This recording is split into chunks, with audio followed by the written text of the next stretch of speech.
So hello everyone, welcome back to maths die hard. और आज के सेशन में हम बात करेंगे अच्छे खासे डोमेन रेंज के क्वेश्चंस के ऊपर।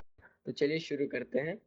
सबसे पहले हमारे पास ये क्वेश्चन आता है और क्वेश्चन बहुत ही सिंपल सा ही, ये बहुत ही जगह कराया भी जाता है। भैया यहाँ पे कह रहा है कि एफ ऑफ एक्स, चलो एफ ऑफ एक्स को हम लोग वाई मान लेते हैं ना। वाई इज इक्वल टू हमारा क्या लिखा है यहाँ पे, sine square x minus of sine of x plus one. भैया एक काम कर सकते हैं ना कि यहाँ पे साइन एक्स को टी मान लेते हैं। साइन एक्स को ना हम लोग टी मान लेते हैं, हम लोग ये लेट कर लेते हैं। हमारे ये क्वेश्चन क्या बनेगा, ये हमारे क्वेश्चन बनेगा T square minus T plus one. क्या अब हम लोग इसे परफेक्ट स्क्वायर नहीं बना सकते हैं? एकदम बना सकते हैं भैया। इसको क्या करेंगे हम लोग, T minus one by two, ठीक है, का whole square plus three by four. ये मैंने परफेक्ट स्क्वायर बनाया, मैं इसे मैंने यहाँ पे इसे परफेक्ट स्क्वायर बनाया, ठीक है। अब तुम मुझे एक बात बताओ, यह काम करो ना कि यहाँ पे तुम t की वैल्यू रख दो, यहाँ पे तुम t की वैल्यू रख दो पहले। Sine X minus one by two whole square plus three by four. एक काम करो यहाँ से, अब एक काम करो कि माइनस वन से बड़ा या बराबर साइन एक्स और छोटा वन, ये तो तुम्हें पता है ना, ये बेसिकली रेंज है साइन एक्स का।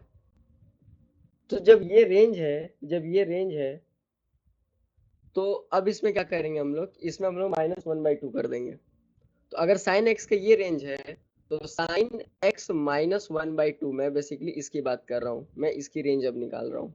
मैं अब इस फंक्शन की रेंज निकाल रहा हूँ।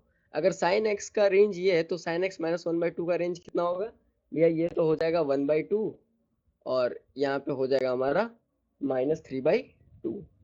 ऐसा क्यों किया भैया? देखो साइन एक्स का रेंज ये है, मैंने यहाँ पे साइन एक्स में से वन बाई टू को डिक्रीज किया, तो दोनों रेंज में भी से तो वन बाई टू डिक्रीज होगा ना। जी भैया एकदम होगा। और अब इसका स्क्वायर करो, अब इसका स्क्वायर कर दो। अब नेक्स्ट स्टेप में ना तुम इसका स्क्वायर कर दो, sine of X minus one by two, इसका एक काम करो, इसका स्क्वायर कर दो और इसको लेस देन इक्वल टू। अब जब तुम इसका स्क्वायर करोगे, अब जब तुम इसका स्क्वायर करोगे ना, ये वैल्यू किसके छोटी आ जाएगी, नाइन बाई फोर आ जाएगी और यहाँ पे जीरो आ जाएगी। क्यों? क्योंकि स्क्वायर की जो सबसे कम वैल्यू हो सकती है वो जीरो हो सकती है, वो जीरो हो सकती है। एक काम करो, अब ये थ्री बाई फोर भी तो है, अब ये थ्री बाई फोर भी तो है। एक काम करो इसमें कि sine of X minus one by two इसको कर दो और यहाँ पे ना स्क्वायर करके, अब प्लस थ्री बाई फोर है तो प्लस थ्री बाई फोर इसमें भी ऐड कर दो। तो तुम प्लस थ्री बाई फोर इसमें ऐड करोगे तो तुम्हारा ये क्या हो जाएगा, तुम्हारा इसका जो मैक्सिमम लिमिट हो जाएगा वो थ्री हो जाएगा। देखो मैंने बेसिकली इसमें भी ना थ्री बाई फोर को ऐड किया, सो यहाँ पे थ्री आ गया, यहाँ पे थ्री आ गया। और यहाँ पे ये क्या हो जाएगा, ये तो थ्री बाई फोर आएगा, क्योंकि जीरो में कुछ भी ऐड करो तो उतना ही नंबर हो जाता है। सो इसका रेंज क्या आया भैया? इसका रेंज जो हमारा आया, इसका जो हमारा रेंज है that will belonging from three by four से थ्री। हमने क्लोज ब्रैकेट क्यों लिया? क्योंकि भैया ये दोनों इक्वल टू है, देखो ग्रेटर देन और इक्वल टू। समझ में आया? ये एक बहुत ही अच्छा क्वेश्चन था प्रैक्टिस करने के लिए या शुरू करने के लिए। अब बताओ ये क्वेश्चन भी उसी टाइप से हम लोग सॉल्व करेंगे, तो चलो देखते हैं। कुछ इनमें इसमें भी वही काम कर रहा है, इसमें वही काम कर रहा है। cos x दिख रहा है, cos x का रेंज होता है भैया वन से लेके माइनस वन तक, ठीक है। ओके भैया, अब cos x में टू को मल्टीप्लाई करेंगे तो हमें रेंज को भी टू से मल्टीप्लाई करना होगा। जी भैया करना होगा, एकदम करना होगा। माइनस टू से कर दिया। अब इस फंक्शन में से वन को घटाएंगे, जैसा कि हमें ये फंक्शन दिया हुआ है। लो मैंने वन, तो दोनों में से डिक्रीज करेंगे, सो टू माइनस वन, वन हो गया भैया। और माइनस टू माइनस वन क्या हुआ हमारा, माइनस थ्री हो गया। जी भैया यहाँ तक समझ में आ रहा है? जब ये हो गया, लेकिन अब तो तुम्हें वन बाई का निकालना है ना, अब तो तुम्हें वन बाई का निकालना है, अब तो तुम्हें वन बाई का निकालना है। एक काम करो, जब ऐसे दिया हो ना, सो इसकी जो लोअर लिमिट है इसको ऐसे लिख दो, minus three less than equal to two cos X minus one हो गया, ठीक है। और इसको लेस देन जीरो कर लो, या तो ये होगा और ये क्या हो सकता है, जीरो हो जाएगा, greater than two cos X minus one, और लेस देन किसके इक्वल हो जाएगा, लेस देन किसके इक्वल हो जाएगा भैया, वन के इक्वल हो जाएगा। जब भी ऐसा कोई सिचुएशन बनना और वो वन बाई में है तो जीरो को तुम जो है एक तोड़ने वाली लिमिट की तरह यूज कर लिया करो, तोड़ने वाली लिमिट की तरह यूज कर लिया करो। तो यहाँ से तो तुम्हें पता ही है, यहाँ से हो जाएगा माइनस इनफाइनाइट, जो कि लेस देन होगा किससे, किससे, तो ये लेस देन होगा minus one by to cos of X minus one से। ठीक है, और ये लेस देन किससे होगा, -1/3 से होगा, -1/3 से होगा। और और यहाँ पे करके मैं ऊपर लिख दे रहा हूँ, देखो ठीक है, मैं ये वाले पार्ट को बेसिकली ऊपर लिख दे रहा हूँ, मैं यहाँ से लिख दे रहा हूँ। अब ये क्या होगा भैया, अब ये हो जाएगा 1 लेस देन और इक्वल टू क्या होगा भैया, कुछ नहीं होगा। सेम काम करेंगे, 1/2 cos x -1, और ये लेस देन किसके हो जाएगा, इन्फिनिटी का हो जाएगा, इन्फिनिटी का हो जाएगा। तो इसका रेंज क्या होगा, इसका जो रेंज हमारा निकलेगा, इस फंक्शन का जो रेंज निकलेगा, रेंज ऑफ एफ एक्स, जिसको हम लोग इस तरह से भी डिनोट कर लेते हैं कभी कभी, ये किसके इक्वल होगा भैया, ये इसके इक्वल होगा -इन्फिनिटी से -1/3 और -इन्फिनिटी से -1/3 क्लोज ब्रैकेट यूनियन, और यहाँ से हम लोग क्या लेंगे भैया, 1 से इन्फिनिटी, 1 से इन्फिनिटी। ठीक है, हो गया, ये तुम्हारा सॉल्व हो गया। अब नेक्स्ट क्वेश्चन पे आ जाओ। अब देखो ये क्वेश्चन है, बड़ा ही इंटरेस्टिंग क्वेश्चन है, ये भी उसी तरह से सॉल्व होगा, ये भी उसी तरह से सॉल्व होगा। सबसे पहले ये जो रूट वाले अंकल है ना, ये जो रूट वाले अंकल है इनको सॉल्व करो, ये जो रूट वाले अंकल है इनको सॉल्व करो। कैसे करेंगे भैया, देखो रूट जहां पे भी है ना, तो तुम्हें पता है कि अंदर वाली वैल्यू कम से कम तो पॉजिटिव और लेस देन इक्वल टू 0 होनी चाहिए, ये तो तुम्हें पता है ना, ग्रेटर देन इक्वल टू 0, या तो 0 के बराबर होगा या तो उसके इक्वल होगा, या तो 0 के बराबर होगा या तो उसके इक्वल होगा, या तो उसके इक्वल होगा। ठीक है भैया, यहाँ तक तो हम समझ रहे हैं। अब यहाँ तक समझ रहे हैं तो यहाँ पे काम हम लोग कर लेंगे, एक काम कर लेंगे भैया, आपने बताया, सो क्योंकि मैंने क्यों बताया, क्योंकि रूट एक्स के अंदर जो भी वैल्यू है, एक्स को ग्रेटर देन इक्वल टू 0 होना पड़ेगा। ठीक है, सो यहाँ पे पाई/16 है, पाई² 16 है, -x² है, ये क्या होगा भैया, ये तो ग्रेटर देन इक्वल टू 0 होना चाहिए। सही बात है भाई। अब एक बात बताओ, तो क्या मैं इसको ऐसे नहीं लिख सकता हूँ, क्या मैं इसको ऐसे नहीं लिख सकता हूँ, ऐसे तो लिख ही सकता हूँ, ऐसे तो लिख ही सकता हूँ। जी भैया एकदम लिख सकता हूँ। एक काम करो, एक काम करो आप, एक काम करो, जब ये मैं लिख सकता हूँ, जब मैं ये लिख सकता हूँ, तो मैं ये भी लिख सकता हूँ फिर, तब तो फिर मैं ये भी लिख सकता हूँ ना, तब तो फिर मैं ये भी लिख सकता हूँ, क्या भैया, 0 इज ग्रेट, अरे यार ये वाली कलर दिखनी थी, ये वाली कलर ज्यादा अच्छी नहीं लग रही है, रेड ले लेते हैं भाई। देखो अब ये जो फंक्शन होगा, 0 से बड़ा या 0 से बड़ा या बराबर हो सकता है किसके, अंडर रूट में, किसको लेंगे अब भैया, इस फंक्शन को ले लेंगे, so is N equal to क्या कर देंगे, पाई/4 कर लेंगे। अरे बेसिकली मैंने यहाँ पे भी रूट चढ़ा दिया है और मैंने यहाँ पे डायरेक्ट लिख दिया है। ठीक है, सो कोई दिक्कत नहीं, ये हो गया। उसके बाद अब उसके बाद एक काम करेंगे, जब ये मैंने लिख लिया, सो 0, अब उसमें साइन भी था तो लो साइन को भी इंक्लूड कर लिया, साइन हो गया। और अंडर रूट ना वो क्या था, पाई² 16 था, -x था ना, -x² था ना वो, माइनस वो x² था, -x² हो गया। ये तो ठीक है ना, ये तो ठीक है, ये तो ठीक है। एक काम करो, उसको लेस देन इक्वल टू पाई/4 कर लो, ये भी सही है, ये भी सही है। एक काम करो, एक काम करो, कि क्या तुम इसे ऐसा नहीं लिख सकते हो कि 0 लेस देन इक्वल टू, ये हो गया साइन ऑफ अंडर रूट, और बेसिकली मैं इसको ना, चलो यही यार यही लिख देते हैं, वरना कंफ्यूज हो जाओगे, ये हो गया। इसको ऐसे भी तो लिख सकते हैं, ये भी तो लिख सकते हैं। ये कैसे लिखा है, बेसिकली मैंने साइन दोनों तरफ लिया, तो साइन ऑफ ये, तो ये हो गया, साइन ऑफ 0 तो 0 ही होता है। ठीक है, तो मैंने उस तरह से लिखा है, ठीक है, मैंने उस तरह से लिखा है। अब ये होगा, क्योंकि मैंने देखो यहाँ साइन लिया है, जब मैंने यहाँ पर साइन लिया है, देखो इस पोजीशन पे जब मैंने साइन लिया है, सो साइन इधर भी तो लूंगा, साइन इधर भी तो लूंगा, तो नेक्स्ट स्टेप में मैंने देखो साइन ऑफ पाई/4 की वैल्यू ये और साइन ऑफ 0 की वैल्यू मैंने ये पुट कर दी है। तो कोई दिक्कत तो तुम्हें होनी नहीं चाहिए यहाँ पे, तुम्हें यहाँ पे कोई दिक्कत नहीं होनी चाहिए। ठीक है, एक काम करो, अब 3 से मल्टीप्लाई भी करने को बोला था ना, एक काम करो 3 से मल्टीप्लाई करो, जब 3 से मल्टीप्लाई करोगे तो भी इससे तो कोई परवाह नहीं पड़ने वाला है, 3 से मल्टीप्लाई कर दो, साइन ऑफ एक्स, और ये इतना बड़ा लंबा चौड़ा इक्वेशन है ये हो गया ना, इसको लेस देन इक्वल टू कर दो, किसके भैया, 3 से मल्टीप्लाई किया तो यहाँ पे 3/√2 भी तो हो जाएगा, तो इसका रेंज क्या निकला तुम्हारा भैया, इसका रेंज हो गया हमारा, जिसको एफ ऑफ एक्स बोल दो, इसका रेंज हो गया हमारा 0 से 3/√2। बताओ दोनों क्लोज होगा कि दोनों ओपन होगा, दोनों क्लोज होगा भैया, क्योंकि दोनों जगह इक्वल टू है, और यही इसका आंसर है। अब आ जाओ ये क्वेश्चन पे, ये क्वेश्चन देखने में जितना डरावना लग रहा है ना, मैं बता रहा हूँ ये उतना है नहीं, ये उतना है नहीं, मैं पहले ही बता दे रहा हूँ, मैं पहले ही बता दे रहा हूँ। देखो एक काम करो ना, इसमें fx को देखने का नजरिया बदल दो अपना। इसमें fx को इतना भूत की तरह मत देखो, ये काफी ज्यादा भूत लग रहा है ना, ये काफी ज्यादा भूत टाइप का लग रहा है कि ये क्या ही दे दिया यार, tan भी दे दिया, sin भी दे दिया, cos भी दे दिया।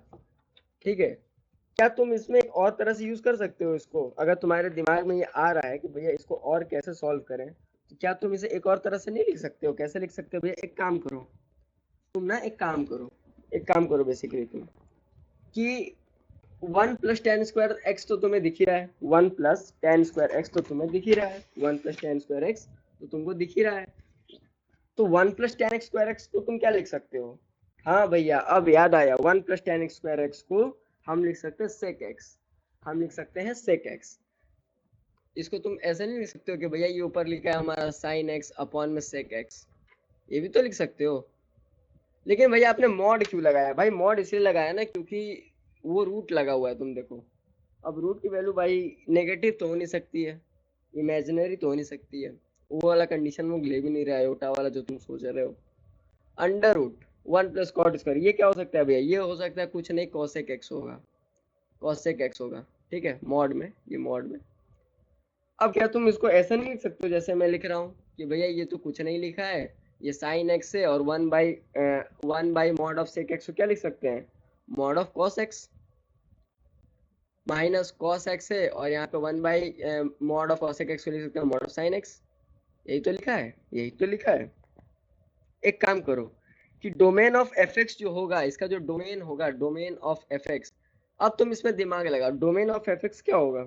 डोमेन ऑफ fx क्या होगा भैया? कुछ भी होगा, ये होगा, ये होगा n π/2, और यहाँ से हम लोग एक काम करेंगे कि n जो होगा ना वो एक इंटीजर को बिलोंग करेगा। ठीक है, इंटीजर को बिलोंग करेगा। ठीक है भैया, और इसका पीरियड क्या होगा? मेन बात, इसका एक पीरियड बता दो हमको, इसका पीरियड क्या होगा भैया? देखो ये पीरियड निकालना तुम्हें आना चाहिए। पीरियड क्या होगा इसका? इसका पीरियड भैया कुछ नहीं होगा, इसका पीरियड होगा 2π, इसका पीरियड हो जाएगा 2π। अब जब हमें ये डोमेन जो है वो मिल गया है, अब हम लोग एक इस फंक्शन को as a piecewise function भी बना सकते हैं, इस फंक्शन को एक पीस वाइज फंक्शन भी बना सकते हैं, बना लेते हैं चलो। अब इस fx को अपन लोग तोड़ लेंगे, और इस fx को अपन लोग तोड़ेंगे, और सबसे पहले लिखेंगे 0, और ये 0 कब होगा? जब x बिलोंग्स टू 0 एंड π/2। ठीक है, ये बातें समझ में आ रही है? माइनस साइन ऑफ 2x ना, 2x ही होगा ना, हाँ, माइनस साइन ऑफ 2x। ठीक है, वेयर x बिलोंग्स टू, अब देखो 2x और माइनस है, क्या करेंगे? कुछ नहीं भाई, यहाँ पे x बिलोंग्स टू क्या हो जाएगा? पाई से, पाई हो जाएगा 2/π/2 हो जाएगा। एक मिनट, इसको हम थोड़ा और सही से लिख दो। अब यह कुछ नहीं होगा यहाँ पे हो जाएगा π/2 से, π/2 से, यस, π/2 से पाई हो जाएगा। एक काम करो यहाँ पे कि अब इसमें एक बार और जीरो ले लो ना, क्योंकि दो मॉड है ना, 2 बार जीरो ले लो। जब 2 बार जीरो लोगे तो यहाँ पे फिर x किससे बिलोंग करेगा भैया? कुछ नहीं, इस बार पाई से 3π/2 बिलोंग करेगा। ठीक है, वो तुम्हें ग्राफ अगर पता होगा ना तो तुम्हें पता चलेगा कि मैंने इसे लिखा कैसे है। मैंने इसे लिखा कैसे? साइन ऑफ 2x निकालो भाई, प्लस एक बार माइनस ले लो। x किससे बिलोंग करेगा भैया? भैया कुछ नहीं, x बिलोंग करेगा इस बार 3π/2 से 2π। ठीक है, 2π, तो इसका रेंज क्या होगा? तो भैया समझ में ही तो आ रहा है, इसका रेंज क्या होगा? इसका रेंज कुछ नहीं होगा, रेंज ऑफ fx अगर तुम निकालोगे कुछ नहीं होगा भाई, -1 से 1 हो जाएगा। वही तो देखो ना, साइन है, 0 है, कोई दिक्कत होगा नहीं। ठीक है, तो इसका रेंज तुम्हारा क्या हो जाएगा? -1 से 1 में इंक्लूडेड है ये। अब देखो हमारे पास एक ये नेक्स्ट क्वेश्चन है, ये भी बहुत ही अच्छा क्वेश्चन है भाई, और मैं अगर सोच रहा हूँ कि अगर तुम इससे पहली बार ट्राई कर लो तो तुम्हें ज्यादा अच्छा लगेगा इसका तुम्हें सॉल्यूशन देखने में। बेसिकली अगर इस टाइप के क्वेश्चन को तुम अप्रोच करना सीख जाओगे ना, तो तुम्हें बहुत ज्यादा वो होगी, तुम्हें बहुत ज्यादा हेल्प मिलेगी। और इसको मैं एक हिंट दे दे रहा हूँ तुम्हें, इसको ना मैं तुम्हें एक हिंट दे दे रहा हूँ, इसको मैं तो ना तुम्हें एक हिंट दे दे रहा हूँ कि इसमें भी उसी तरह से तुम मॉड को तोड़ोगे, इसमें तुम उसी तरह से मॉड को ना तोड़ोगे, उसी तरह से तुम मॉड को तोड़ोगे। कैसे तोड़ेंगे भैया? कैसे तोड़ेंगे भैया? मैं बता दे रहा हूँ, मैं बता दे रहा हूँ कैसे तोड़ेंगे। देखो एक काम करो, एक काम करो, जो fx लिखा है तुम्हारा, fx को सबसे पहले तो नोट डाउन कर लो यार। नोट डाउन करने के बाद क्वेश्चन में ना थोड़ा सा अच्छा लगता है। एक काम करो, अब एफ एक्स तुम्हारा पॉजिटिव है ना, ये हमेशा पॉजिटिव है, तो तुम्हें देख के ही पता चला भाई दोनों जगह मॉड लगा हुआ है। तो एफ स्क्वायर ऑफ एक्स तुम कैसे निकालोगे भैया? एफ स्क्वायर ऑफ एक्स निकालने की क्या जरूरत है, मैं बता रहा हूँ क्या जरूरत है। इसको तुम लिख दोगे साइन स्क्वायर एक्स, इसको लिख दोगे तुम कॉस स्क्वायर एक्स, ठीक है, प्लस इसको अब तुम क्या लिखोगे, 2 times of sine x into cos x. ये तो तुम लिख ही सकते हो, ये तो तुम लिख ही सकते हो। तो ये कुछ और नहीं लिखा है भैया, ये तो कट के 1 हो जाएगा, 1 प्लस ये क्या लिखा है भैया, साइन एक्स कॉस एक्स को क्या लिख सकते हो तुम, साइन एक्स और कॉस एक्स को क्या लिख सकते हो भैया? ये तो कुछ नहीं लिखा है, ये हमारा कुछ नहीं लिखा, ये कुछ नहीं लिखा, जबकि ये बेसिकली साइन ऑफ 2x लिखा है। ये मैंने एक आइडेंटिटी यूज करी है, ये मैंने एक आइडेंटिटी यूज करी है, एक आइडेंटिटी होती है, आइडेंटिटी होती है ये, उसके थ्रू मैंने इसे लाया है। 1 plus mod of sine 2x हो गया। एक काम करो, अब एक काम करो, अब ना हम लोग इसको डिफाइन करेंगे। तो तुम्हारे यहाँ से अब देखो, यहाँ से एफ स्क्वायर एक्स तुम्हारा क्या आ गया, 1 plus mod of sine 2x आ गया। अब एक बात बताओ, साइन ऑफ जेड एक्स जो होगा, और साइन लगा हुआ है, तो ये तो 1 से छोटा होगा, लेकिन अब -1 यहाँ पे 0 हो जाएगा, क्योंकि मॉड की वैल्यू कभी भी नेगेटिव नहीं हो सकती है। सो एफ स्क्वायर एक्स की वैल्यू उसी तरह से क्या आएगा भैया, यहाँ तो 2 आ जाएगा, लेकिन यहाँ क्या आएगा, यहाँ आएगा 0, क्योंकि 2 से मल्टीप्लाई था ना वो। सो एफ ऑफ एक्स क्या आ जाएगा भैया, ये कुछ नहीं होगा, ये √2 हो जाएगा, ये यहाँ 0 हो जाएगा, यहाँ 0 हो जाएगा। और यही तुम्हारा इसका रेंज था, यही तुम्हारा इसका आंसर था, यही तुम्हारा आंसर था। चलो नेक्स्ट क्वेश्चन पे आते हैं। अब ये देखो है भाई इनवर्स ट्रिग्नोमेट्री का तड़का, इनवर्स ट्रिग्नोमेट्री का तड़का, इसमें डोमेन निकालना है तुम्हें। एक काम करो ना, ये तुम्हें फंक्शन दे रखा है ना, अब यहाँ से मैं तुम्हें बताता हूँ, एक ध्यान रखो, 1 + 3x + 2x स्क्वायर, ये क्या होता था भैया, ये 1 से छोटा होता था और -1 से बड़ा होता था, ठीक है, ये बात तो सही है, ये बात तो सही है। एक काम करो ना कि 2x square + 3x + 1 greater than equal to -1, ये मैं लिख सकता हूँ, ये मैं लिख सकता हूँ। तो क्या मैं इसे ऐसा नहीं लिख सकता कि 2x square + 3x + 2 greater than equal to 0? अरे बेसिकली मैंने एक बार ना -1 को लेकर सॉल्व किया, मैंने एक बार -1 को लेके सॉल्व किया है, और ये वैल्यू हमेशा ट्रू होगी। और ये जो स्टेटमेंट मैंने ये जो लिखा है ना, ये जो मैंने लिखा है, ये हमेशा ट्रू होगा। क्यों ट्रू होगा भैया? क्योंकि देखो ना, इसका d जो है लेस देन 0 है, d जो है लेस देन 0 है, d जो है लेस देन 0 है। अब एक काम करो, अब ये वाला फंक्शन ले लो, अब ये वाला फंक्शन ले लो, कौन सा फंक्शन है वो पॉजिटिव वाला, 2x square + 3x + 1 less than equal to 1। तो क्या तुम ऐसे नहीं लिख सकते हो कि भैया ये 1 से 1 कट गया, सो 2x स्क्वायर + 3x जो होगा ये always less than equal to 0 हो जाएगा? एकदम लिख सकते हैं भैया। सो क्या तुम इसको ऐसे नहीं लिख सकते हो कि x इंटू में 2x + 3 जो होगा वो लेस देन इक्वल टू 0 होगा? एकदम लिख सकते हैं भैया। एक मिनट, यहाँ पे लिख लो, लेस देन इक्वल टू 0 होगा, ठीक है, ऐसे तो तुम लिख ही सकते हो, ऐसे तो तुम लिख ही सकते हो। अब यहाँ से तो तुम बेसिकली सब निकाल ही लोगे। अब बेसिकली यहाँ से जब तुम x को निकालोगे तो तुम्हें ये पता चले कि 0 होगा, और ये -3/2 हो जाएगा, -3/2 हो जाएगा। तो तुम्हें वही x का डोमेन ही तो निकालना था, -3/2 से 0 हो गया तुम्हारा आंसर। आंसर तुम्हारा हो गया भाई, तुम्हारा आंसर हो गया, यही तुम्हारा आंसर है। कुछ नहीं किया मैंने, एक बार मुझे ये पता था -1 से +1 के बीच में रहेगा, देखो यहाँ पर मुझे पता था कि -1 से +1 के बीच में होगा। एक बार -1 किया मैंने, तो ये हमेशा ट्रू कंडीशन है। एक बार +1 के साथ कर लिया, मुझे ये इक्वेशन मिली, ये इक्वेशन मिली, मैंने ऐसे एक्स की वैल्यू निकाला, हुआ ये हमारा डोमेन था। बहुत ही इजी क्वेश्चन था ये। अब इस क्वेश्चन पे आ जाओ भाई, और ये क्वेश्चन बहुत ही बेहतरीन क्वेश्चन है, ठीक है, और ये आज हमका हमारा लास्ट क्वेश्चन भी है, और ये आज का हमारा लास्ट क्वेश्चन भी है। क्या है भैया? एक बात बताओ, इसमें जो ई ऑफ एक्स है ना, इस एक ध्यान दो, इसमें ई ऑफ एक्स एक जगह लिखा हुआ है, देखो ये तो हमेशा पॉजिटिव रहेगा ना भाई। तो ई ऑफ एक्स +1 भी तो 1 के बराबर हो जाएगा। मैंने बोला है ना, इसमें +1 ऐड करोगे तो इसमें भी +1 ऐड करोगे, ठीक है।